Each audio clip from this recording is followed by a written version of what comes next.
Welcome to the latest episode of the Conscious Finance podcast. I'm really excited to be joined today by Sophie Bailey, who is the ESG Advisory Director at Deloitte.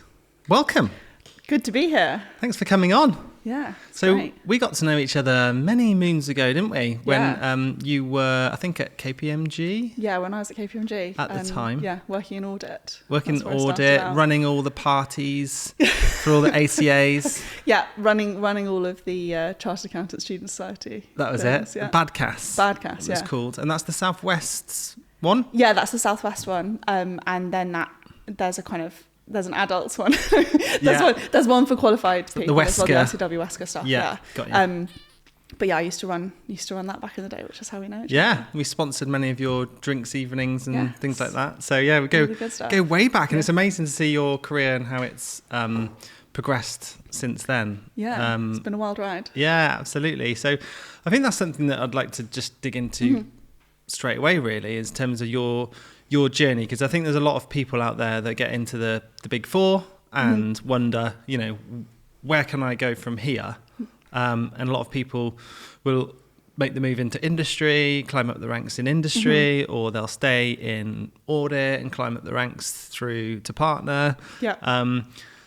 But your route is, down that sustainability ESG path, which I think more and more people want to get into and have a passion about, especially Gen Zs coming through, who are more aware of the importance of change that needs to happen when it comes to how we treat our planet. Yeah.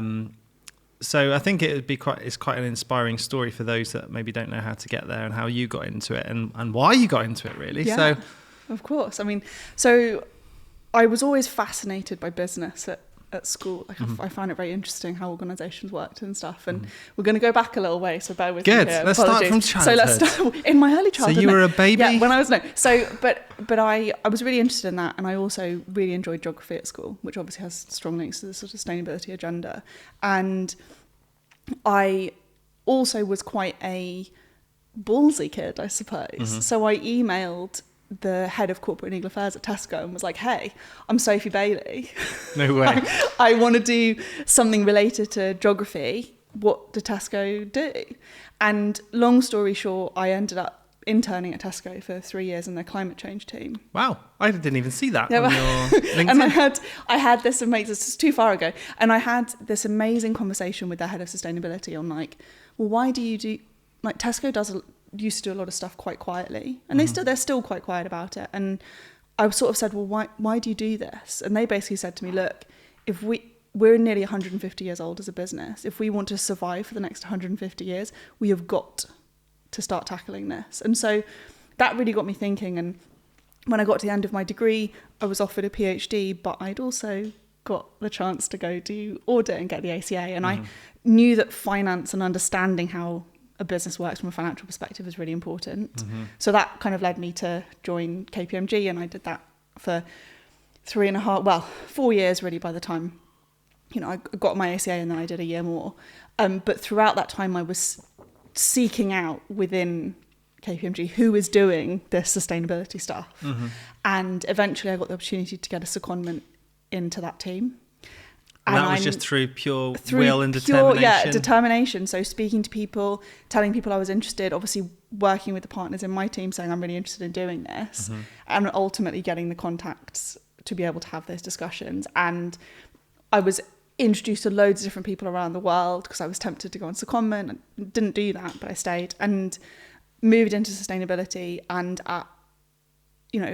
started to really see that link between sustainability and finance, because I was moving to the sustainability assurance team so looking at, is the data robust, is it good enough, can we sign off on this? And that's taken me on this amazing journey where I've got to influence how organisations think about sustainability. So yes, assurance, but also what strategy, what does that look like? And I helped KPMG to build their kind of overall approach to sustainability from a market-facing perspective, as well as internally.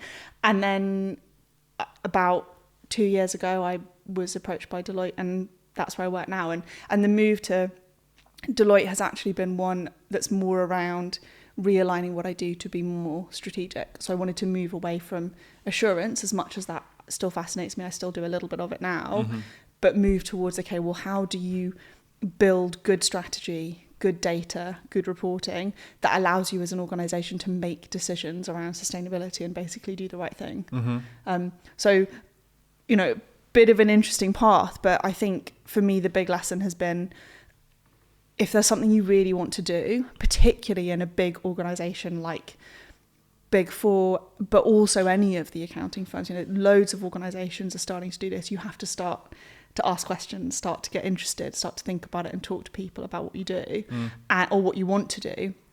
And that has opened up doors. And so even now, if someone approaches me and says, hey, I'd really love to get involved, I'll have a conversation, we'll talk about what they can do, because, you know, this is going to be a massive part of, I think, every accountant's and financial person's life now, because it's getting integrated into into financial reporting. And you know, so yes. Yeah, I mean, that's quite inspiring, actually, because I think a lot of people hold themselves back by the fear of no. Do you know what I mean? It's just like, and what you said there, in both instances, really, from the opportunity with Tesco, sending him an email as a 16-year-old or however old you, maybe a bit older, but you know, not many people do that at that age, and then look what happened. And then, you know, but being in KPMG and then just keep knocking on the door saying, hey, I want to do this, I'm over here, can I come and join you, sort of thing. Look what happened. And it's like, if you're afraid of them saying no, you never would have asked the question. Yeah, and I think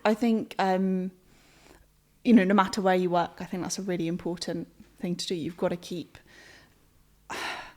being annoying, but in a really good, you know, wholesome and holistic way, because, you know, what's the worst that can happen? You might get to go and work for a team, or do, you know, you'll say, oh, I'm really interested in sustainability, and your head of finance might go, oh, you know what, we have our climate reporting we've got to do and we don't know where to start, can you take a look at it and run a special project for a few weeks? You know, there's so much to do in this space, and if you're passionate about it and you want it, you know, you can go get it. And I think don't be afraid, because it could lead somewhere interesting. Because I would never have, I don't know, I would, if we'd have spoken when we first met, I probably wouldn't have told you, like, oh, 100% this is where I'm going to be. You know, my view was that I would get my ACA and go into industry and never look back. And that's not how it's worked out. And you know, I love working with those different companies. And you know, what is it in you, your upbringing, your background, that sort of gives you that confidence to go and seek out opportunities on your terms, I guess? On my terms. I think for me, actually, I went to quite a academic school in the end. And interestingly, that meant I learned quite quickly that you can't be good at everything. Because my God, we had some people at school who were really good at lots of things. And so you kind of sit in a room with your classmates and you go, you know what, actually, I'm just terrible at Spanish or French or English or maths or whatever that might be. And that's okay. And so I think learning that you can kind of have a go but fail, that's been really important to me quite early on. And it's something I really speak to a lot of my teams about and encourage my teams in, because, you know, sometimes you've just got to have a go. You've got to play with the problem. You've got to think about it a bit. And I think, you know, that's really been instilled in me from a young age, that, like, it's okay to fail. So that fail fast, learn fast. 100%, yeah. And it sounds very gimmicky, but it's so true, because actually it now has brought me to a place as well. You know, sustainability is very new still. I know we've talked about it for a long time. It's been around for a long time, but the way that we're doing things now from a business perspective is still very new, particularly the regulation. And you've kind of got to figure it out as you go along. And it has to be logical, and you have to be trying to do the right thing. But a lot of it is, oh, will this work? Is this the right answer? And actually being able to say to a client, like, I don't actually know, but we can work it out with you. You know, that's pretty cool. And yeah, really cool. And I think, you know, that fear holds a lot of people back, and I think it's just an obstacle you have to sort of push yourself out of or over even initially, because once you start doing it, it feels really, really uncomfortable. But then when you when you've done it a few times before, then Yeah. it just becomes a bit more normal to go and seek out discomfort or things that will help you grow. And I think it's really like if you looked at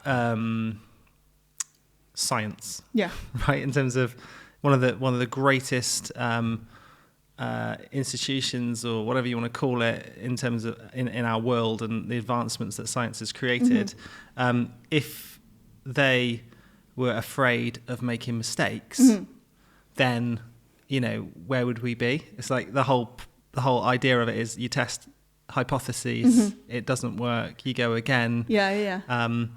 And if Thomas Edison hadn't have had that mindset, then or who was too afraid of making mistakes, then we probably would be dining in the dark.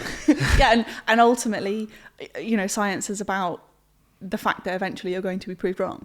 Yeah, absolutely. And also, that's okay. It's not being afraid of that. Yeah, exactly. Yeah, no, I love that. So going back to your path for sustainability, I hadn't realised it was so early on in your career, actually, before audit. It was in Tesco. Yeah. And you mentioned, it was your passion for geography that might have stalled it. But was there a sort of an event in your life or something that really made you think, wow, I need to go down this path? Yeah, actually, there really was for me. So, as I mentioned, I keep doing that. It's going to happen a lot. As I mentioned before, I was offered a PhD, and I thought quite hard about what that would lead to. Am I going to end up going into government or civil service, or what would that look like? Would I be a research scientist, whatever? And I thought a lot about. I'm an overthinker, as we know. But no, I thought a lot about it, and I realised that government is fantastic and important and a regulatory driver, but it's quite short-termist. You've got people in power for 5 years, maybe 10, but we have a lot of churn. And I think I realised that if you want to drive change, again, it has to come from businesses. I mentioned the sort of if we want to survive for the next 150 years, that lady at Tesco said, well, it's the same thing. Businesses have a desire to continue and strive and continue to create value, and we can discuss what different types of value that might be, but they want to survive for the next 10, 20, 100 years. And I think that's a very different mindset to government in many ways. And I think as for me, business is going to drive the change in sustainability.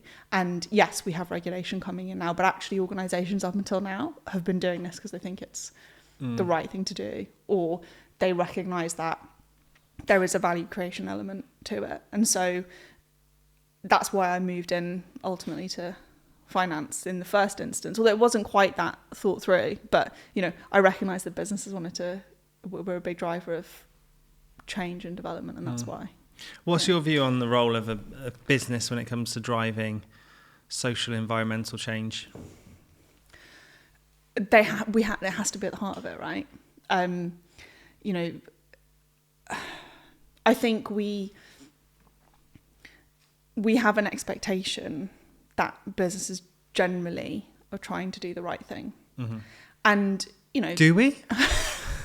Who has that expectation? I don't know. I want to have that expectation. I think you've heard of capitalism, right? I have heard of capitalism, but I think that there is a recognition that you can't continue to run towards money at the expense of absolutely everything else, because it's not tenable. And businesses, if a business says, think about how massive an organisation's supply chain is, right?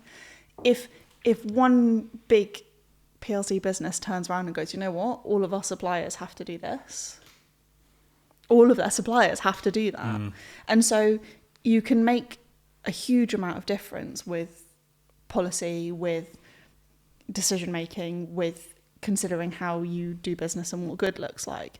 I think also recognising the place that an organisation can have in society is also a big thing. Lots of banks at the moment, you probably see on the adverts, but lots of banks and financial institutions at the moment are bringing in bank accounts where people who are homeless can get a bank account, because you can't get a job if you don't have a bank account. You can't get a bank account if you have a home. You're not going to have a home unless you get, it's a very set cyclical thing. But if you can create an opportunity for somebody to get a bank account, you know, that's an amazing thing for societal good. But also you have a customer for life.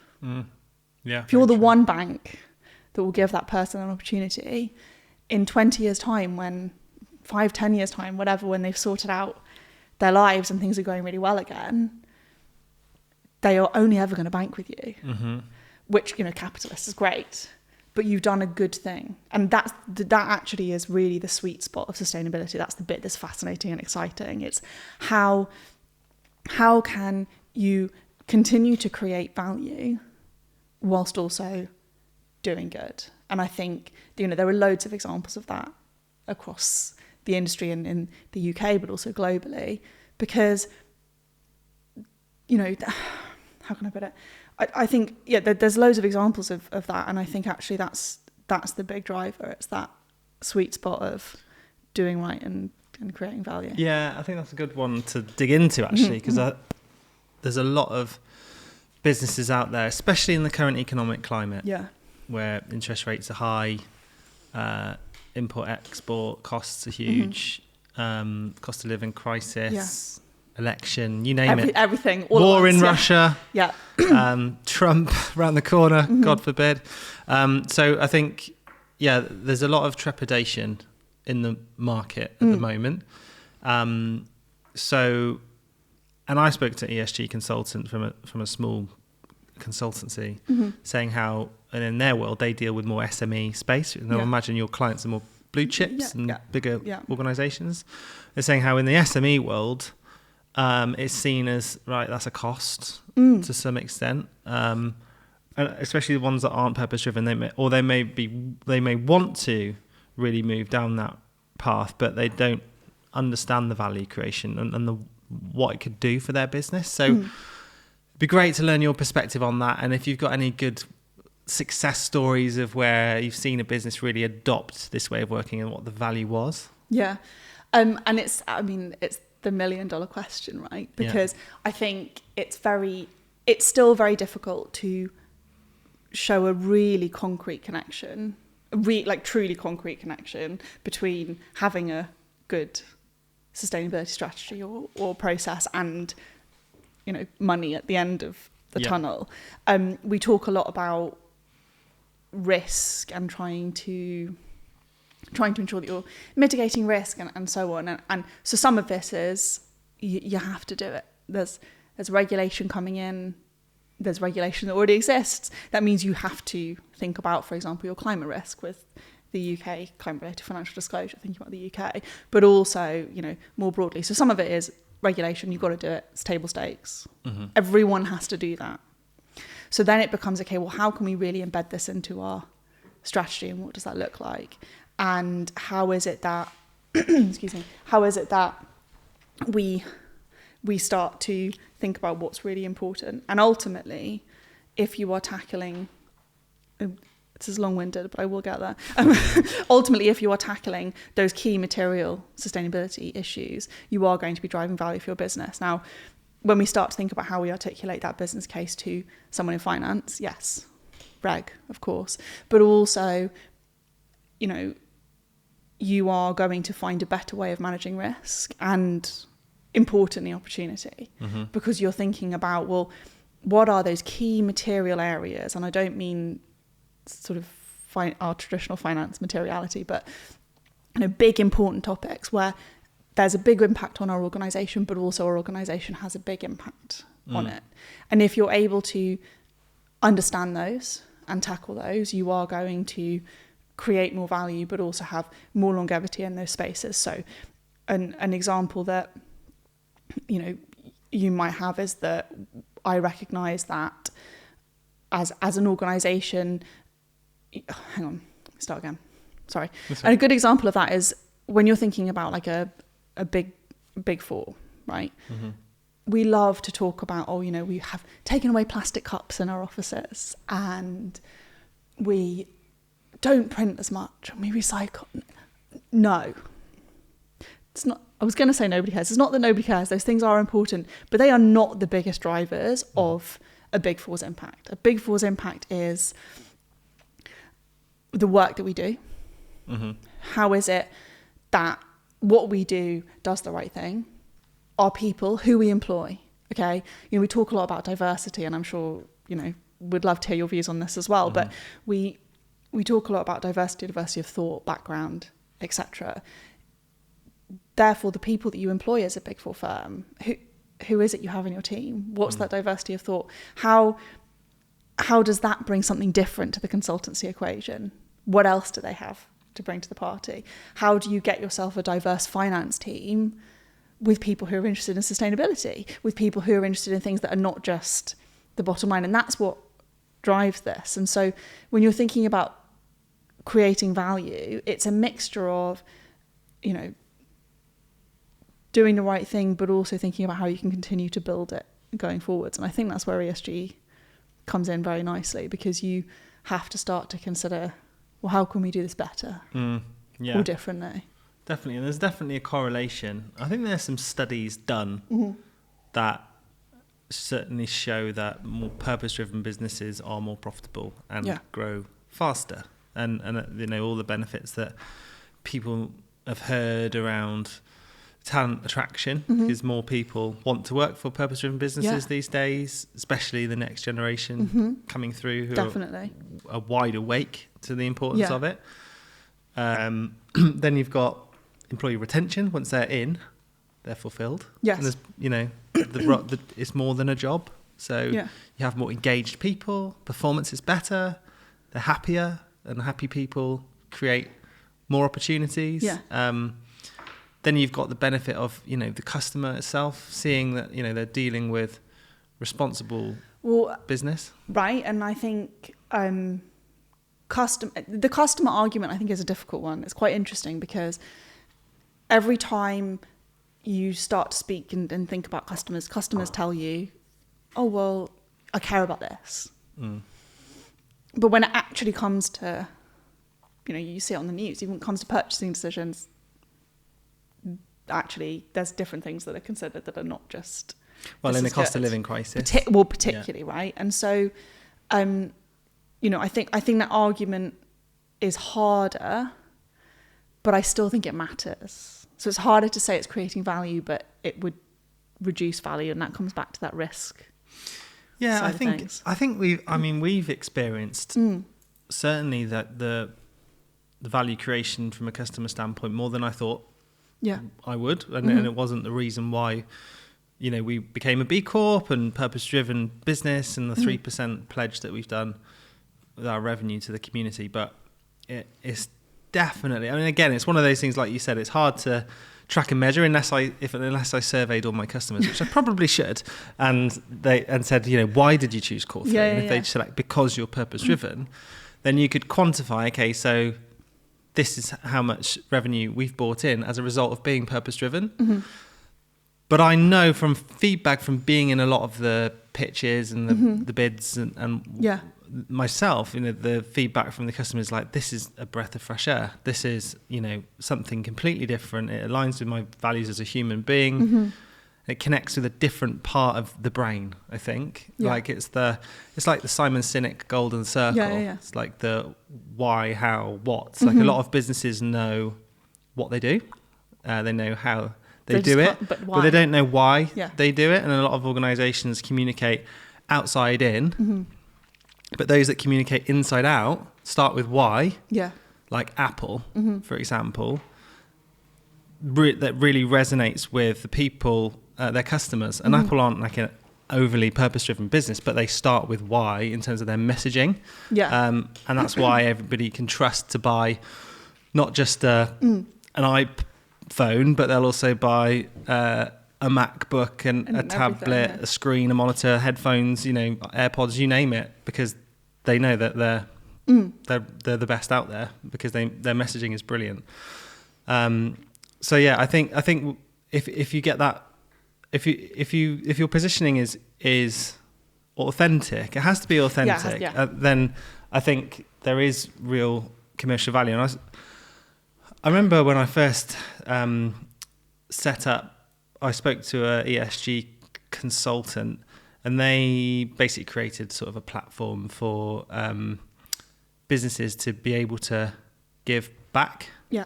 And he gave some really good examples actually around how, from an ESG perspective, you don't have to necessarily spend more money if you want to give back. And they work with a lot of organisations to rethink their budgets, for example. So they work with a big ERP software provider. I won't name names, but they basically, when they sold their software, they used to give away free training with the software to help onboard people. Yeah. So this consultancy said, well, how much do you spend on that training? It was like a couple of £1 million a year. Okay, so why don't you charge for training like most of your other competitors, and then instead use that £2 million a year for ESG impact and let the customer decide where that impact goes through our social environmental giving platform. So the customers that could then log on and choose a cause close to their heart, and a significant amount of money would go to a good cause. So they took the plunge, they did it, and sales went up 20% year on year. Yeah. Because it really resonated with people much more than free training would. And I think the examples like that, I think there are business cases for the customer side if you do it in the right way. Yeah. And I think a lot of it is also about how you communicate and think about and tell that story. And we've talked before a bit about things like greenwashing and the fact that, you can't take it too far. Yeah. But there's something amazing about how you start to communicate what it is you're doing and why you're doing it and what difference that can make. And also then being honest about what that means for you as an organisation. So taking Tesco again, they donate, so all their food waste, maybe not all, the majority of their food waste gets donated. They keep it in the food system and it gets donated to charity. They don't shout necessarily about that. It's in their annual report. You can take a look at it. It's worth it. It's in their annual report, right? But that's about not only giving back to the local community, and the people that work at Tesco love it. If you go into a Tesco and you speak to the employees who are in the reduced section and so on, they know that they do that. And then what happens if it's not sold is that it's going to be scanned in and it's probably going to go to a charity that's nearby. That's amazing for employees. That feels good. You're doing something good and it's local, so it means something to you as well. But also it's saving food from going to landfill. That's great for the environment. And it's probably saving Tesco money because they're not then having to dispose of it. So that is a win-win-win.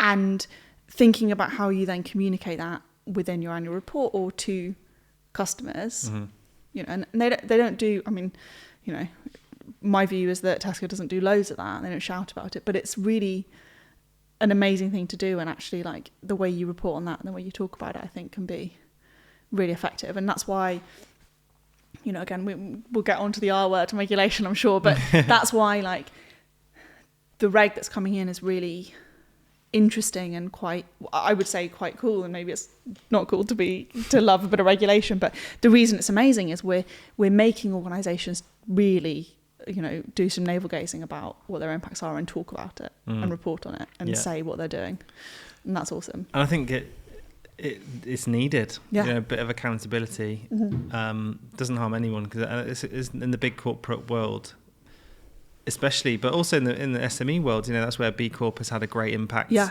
on SMEs in terms of raising transparency, accountability, inspection, audit, and just holding them to account, so that it cuts through all the greenwashing and the claims. It's like, right, this needs to run deep into the fabric of your business and operations. So I guess going on to that then, with your experience of working with a multitude of different industries, sectors, clients, trying to tackle ESG, what are the sort of main challenges that you're seeing at the moment?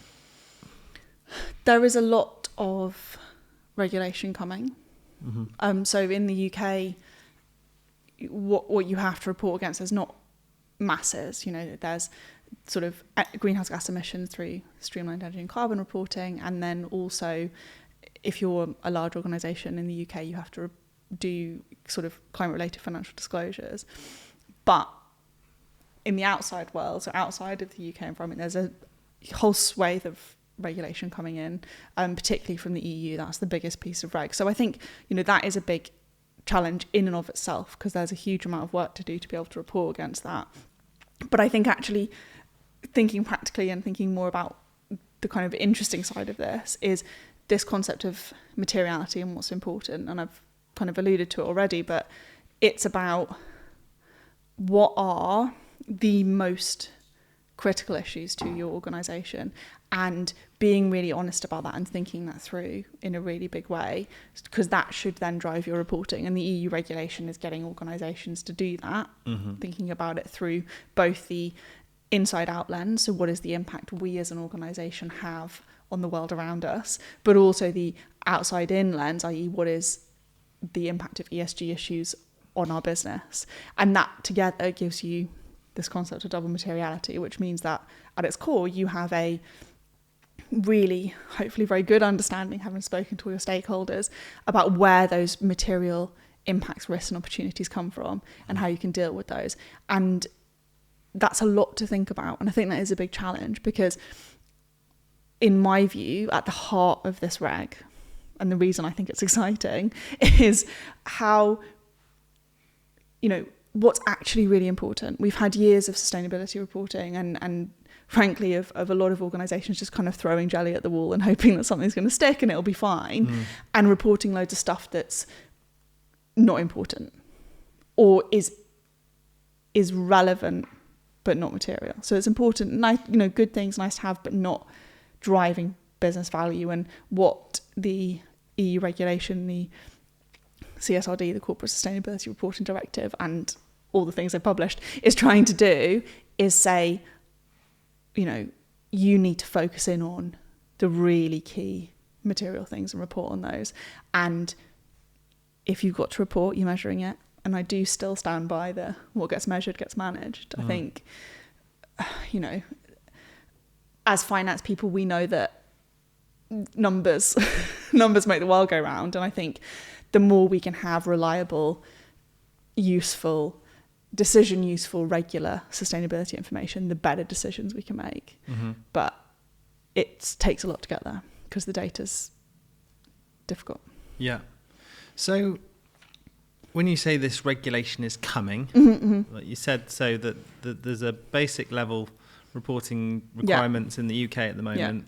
There's this CSRD, which is much more complex in Europe. But if you're not based in Europe, then it's not relevant to you right now. Is that right? Well, okay. So, and I won't go into it in too much detail because, there's like acronym spaghetti. So it's just horrendous, the alphabet soup. But I think we, from an EU regulatory standpoint, basically the reason everyone's talking about it is that if you're a European-based business with, that's large, so more than 250 employees, I think it's more than 50 million euros in revenue, 25 million in assets, you will have to report against CSRD. That's quite a small business size when you really think about it. That comes in 25, 26. If you're listed, you have to report next year. But basically, that's if you have any entities if you're a European subsidiary of that size, in 2026, you will need to report on 2025 data. The fun bit is in 2028, so on FY28 in 2029, parent companies of those subsidiaries have to report. Well, so even if the parent's based in the UK. Yeah. And so there is this massive extraterritorial reach. And so organisations have a decision to make around, well, do we just do subsidiary reporting for now, knowing that in 2028, 29, we're going to have to report? Or do we just do the whole group at once?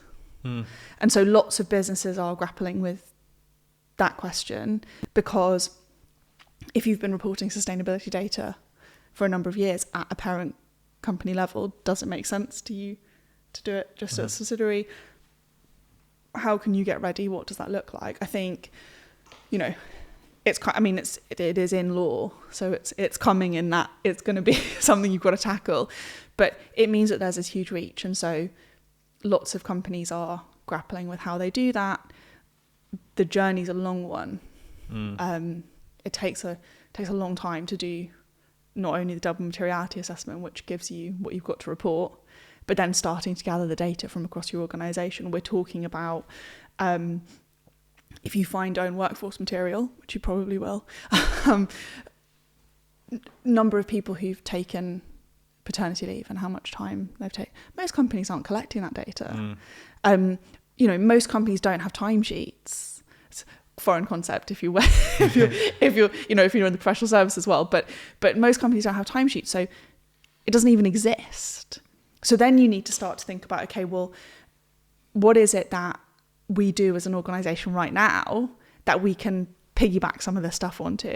What does our HR system have that we could use this for? And I think that's where finance has a massive role to play, because, finance see a lot of these numbers. They get lots of data from different systems across the firm from a financial reporting perspective. So then it becomes, okay, well, how do we take that and be additive to be able to then respond to this regulation? And so it's a long runway because it covers many, many different things that companies haven't really thought about before. And that's why it's important to start thinking now. Yeah. So if you're caught. Yeah. So I think it sounds like it's pretty in depth from what I gather. Yeah, it's because it's not just the sustainability side. There's a big social side to it as so well, it's right? all aspects. So it's across environmental, social and governance topics. There are two kind of overarching standards, which are like, okay, you've got to report against some of these things, and this is how you're going to report. Think sort of IS1 from the finance world. Yeah. And then everything else is determined by that materiality. So what's most important to your organisation? Is that based on your sector, business model, industry? No, it is. But every organisation has to do this for themselves. So they need to go out and they need to map their value chain. They need to speak to their stakeholders. They need to get inputs on what everyone's view is, both internal and external, to determine what's most important. So there's a bit more of a bespoke element to it. Yeah, it's quite bespoke. And then, quite like that though. Yeah. Because it's not sort of trying to one size fits all. Yeah, and I think there is an aim towards, the EU, I believe, are building, well, no, not believe, the EU are building sector-specific standards. That's good. But the idea is that each organisation can have its own nuance on this. And then once you've got your list of material areas, you then look into, okay, well, what is it that we report that's in the standards? There are a whole load of metrics and targets and all sorts within the standards that you have to report against. But you have to go through sort of a relevancy test to decide whether it's important. And what that means is, for organisations who are starting out and you've not done much sustainability before, you have a bank of quite good metrics that you should be able to get hold of that you can report against.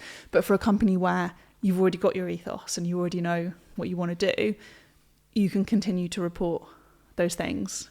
Assuming it's material, but if it's material and you've got some metrics, that's what you report against. And so it's about driving towards some commonality, but also kind of raising the bar for lots of people. And I think, it's a huge exercise. How long does it typically take? Yeah. I think, from start, the undertaking a double materiality assessment can take somewhere in the region of sort of 3 to 6 months, depending on how easy it is for you to get hold of your stakeholders and how much time your teams can dedicate. And then you've got to do a bit of a gap analysis and start to fill those gaps. So you're probably really looking at an 18 months to 2 year journey. Wow. So it's massive. I mean, the requirement is absolutely massive. But I really believe that if we can start to measure lots of these things reliably, and there's a utopia in the future, and maybe we'll talk in 5 years' time and see if this happens. Yeah. But there's a utopia in the future where sustainability data is as accessible and reliable as financial data, where you can get it every month. Now, at the moment, most organisations are doing it once a year. Good companies are looking at sustainability information once a quarter. You can't make a decision based on something that you're only refreshing every 6 to 12 months. And so I'm hopeful that the regulatory requirements will drive an improvement in data, and that will allow companies to understand and see this more regularly and make sense of it, because something that's annual that you can't track and you can't predict isn't useful. So time is ticking then. Time is ticking, yeah. So yeah, I can understand why you're busy. Yeah. Well, because I've also heard a few of my clients talk about IFRS regulation changes and S1, S2 coming, and there's a lot of uncertainty about when that will be and what that looks like. What's your view on that, and how is that different to CSRD? Okay, so the IFRS standards are more like a global set of standards that is designed again to level the playing field. And what IFRS have done is they've got a general sustainability standard, and then they have written a standard which takes the Task Force for Climate-Related Financial Disclosures and extends it a little bit. There will be more topics coming. There are more topics coming, some are being drafted at the moment. But the IFRS, ISSB, International Sustainability Standards Board standards differ from CSRD in that it's financial materiality focused. Right. So it's about financial materiality rather than both impact and financial with the Europe. So I've talked less about ISSB because it's not important, but because CSRD is a lot more extensive and is in law already. The UK has pointed heavily towards the fact that it will be bought, that the ISSB standards will be endorsed and bought in. And there are jurisdictions around the world like Australia who are in process of doing that. But it's not live and enacted yet. So clients are thinking about it. But I think CSRD is probably slightly more of a burning platform right now. So if either way, I guess, as long as a business is readying themselves for CSRD, which sounds much more rigorous perhaps than the IFRS ones, then they'll be more extensive. Yeah, I don't think not more rigorous, but definitely more extensive. Okay. Yeah, then it will help. It's going to help. Yeah. Yeah, there are still differences and nuances, and I'm sure I could talk for hours on it. I won't bore you, but there are differences and nuances. But the core concept of thinking about key material topics and reporting against them is similar. And they have a sort of similar framework because it follows the likes of TCFD, so governance, risk management, metrics and targets. Okay. Strategy.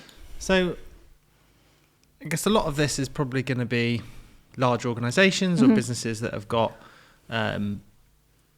operations in Europe, for example. What about those, the sort of SME space that are, they're just based in the UK or they haven't yet got an entity in Europe that's 50 million plus? How do you think regulation will change in the SME space?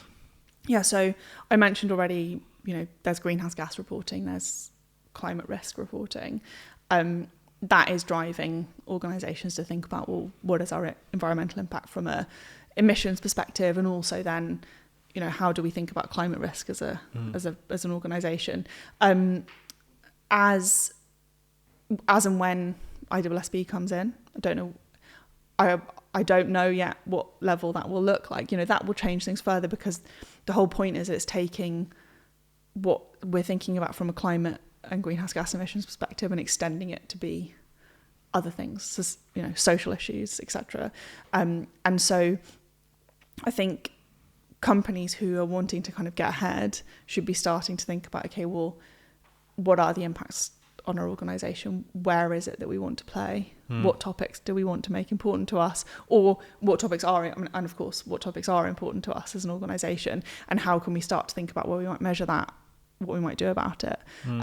So it's not, I think there's nothing bad will come from considering what your environmental, social, governance impact is and what the impact is on you, for you to start to think about that. What are those material issues? Because I guess if the large organisations are forced into thinking in this way, then there will naturally be a trickle down, because the supply chain is. Well, yes, that was yes, indeed. I mean, this is what also I was going to say. So, it's been really interesting undertaking double materiality assessments, because you go out to suppliers and you go, okay, well, what do you think are the most important issues to this organisation? And when 8-12 12 months ago when we started certain projects, suppliers will go, "Why, we've not heard of it. What is this? Tell us more." Yeah. And now you're starting to speak to suppliers and they're going, "Oh yeah, right, we've had this, we understand what this looks like." And so because of that, you're seeing a leveling up, because organizations are having to think about their whole value chain and they're having to say, okay, well, what is our impact through who we buy from and what that looks like? And it's not meaning that accountability is being taken by the procurer, but it's going to, if you want more information from your suppliers and you're requesting more, that means suppliers are having to produce that information. So I've had conversations with organizations who are saying, okay, we're not directly affected, but I know that we're going to have to report some of this stuff because the big companies we work with need it. And that also is a big driver. So I think if you're an organization, it's worth you not only thinking about your issues, but also chatting to the people who buy from you, your customers, and saying, hey, well, what are your expectations of us? Because, ideally those things will also be things that are important to you as well. But then you can start to kind of get that data and be able to show it and show change, A rising tide lifts all the boats. Indeed. And it's rising heavily. Yeah, exactly. That's good. I guess finally, it'd just be good to learn about your view of the future of finance as a department and what their role is when it comes to driving ESG. Yeah, and it's a big question. I think, we know that finance's remit seems to be kind of extending, and hopefully that's exciting rather than, anything else. And I think, it extending, I think, is also driving attractiveness of the profession, which is super important, right? Candidly, the data is not good. Okay, the sustainability data is fraught with difficulties because you're getting it from loads of different departments. Often it's side of desk. Often it's nice to have. We got this from Susan in our oh my goodness, my brain has just died. we got this from Susan in our charity team. This is how much volunteering everyone's done. It's based on like a few acceptances of a. We would never do that in finance. We would never say in finance, "Oh yeah, this is fine." It's a random spreadsheet. Where are the controls? Where's the framework? Right? And so this is the thing. This is where finance really comes in, right? Because we have an amazing set of skills that we use to assess financial information. That is still so relevant from a sustainability perspective, and sustainability practitioners generally, not all. I'm a sustainability practitioner who comes from a financial background, but not everyone is. And so finance has this amazing role in not only upskilling sustainability practitioners, but also in helping to drive and embed kind of improvements in the data. And it's really important because actually there are errors. In financial audit, you would find a material misstatement every 5 or 6 engagements, right? When I moved into assurance for sustainability issues, we'd find 5 or 6 material misstatements in every engagement. And the data is getting better and it's getting more reliable. But it's a data lake. It's not in a system. It's not in SAP. It's not, and so, finance has this amazing role to help improve that data, but also to help educate the business. And I think if you're doing sustainability, you want to have finance involved. And so I think when we're looking at kind of what does that financial skill set of the future look like, it needs to include sustainability. And the thing I found having moved from finance into sustainability is my gut, my like spidey senses of being a finance person are definitely valid. Like when I look at data sets and you go, something just doesn't smell right here, you're almost always correct. And so I think the skills that we build are 100% what's needed and will continue to improve the data and make for better reporting. Well, finance have always been that scorecard for a business, haven't they? And their skill set is to track and measure progress and data and, bring it to life. Yeah. And they have a respected seat at the table. So 100%. It's it makes real sense. What's your view on the sort of future of what a financial statement might look like? Because there's lots of noise out there at the moment on the concept of the triple bottom line. and a regenerative P&L and circular economy and all this sort of stuff. Do you think that will really impact sort of what reporting looks like? I think so, yeah. So I think a lot of this is about connecting the front half with the back half, because they're not, it's not always as integrated as you want it to be. And so, all of the regulations that we talked about this afternoon are definitely required to be disclosed in the front half of the financial statements. And there are metrics within them that link to the back half, and if you're saying that something's material in your front half in your sustainability reporting, your auditor's probably going to turn around and go, okay, well, show me the impairment. Where has this impacted this? So I don't know that financial statements will change in terms of maybe the numbers in the back, but I think the discourse in the front and the links to that information are going to be greater. And there is a future that's not very far away where, your auditor's going to sign off on both your financial statements and your sustainability information, because it's all in there and it all should be considered. And so, this is all about driving that connectivity. And I'd like to think that there's a point in the future where, obviously you can tell which bit of financial numbers and what sustainability data, but where it's a lot more integrated and a lot more clearly linked. So for those out there that, I guess to finish on, for those out there that are just pulling their hair out thinking, where do I begin? Yeah. What advice would you give them? I think, where would I start? I mean, it comes back to, and I feel like a broken record talking about this, but it comes back to what is important. And you don't have to do everything at once. I think what's amazing about sustainability information is that it gives you an opportunity to be really honest about where you are. And you can say, look, this year, we know this is important. We're working on it. We have more to do. And we will have these things in place in future. And some of the regs in their own way allow you to do that.